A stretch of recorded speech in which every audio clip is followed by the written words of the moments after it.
तू government school रे पढ़ीचु भी प्राइवेट स्कूल रे पढ़ीचु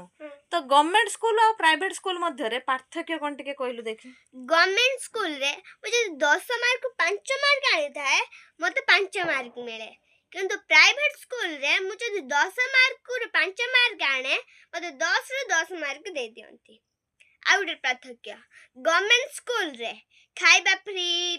ड्रेस फ्री सब फ्री किंतु प्राइवेट स्कूल रे निजे पैसा खर्च करी टिफिन आनिबा को पड़ी थाए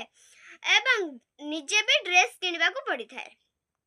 आ समस्त कहउचंती गवर्नमेंट स्कूल छुआ अंडा छुआ तुम माने किछि जानना केवल अंडा खाइया पे स्कूल जाउछ आमे जदि अंडा खाइबा पे खाली स्कूल को जाउचे प्राइवेट छुआ आम सहित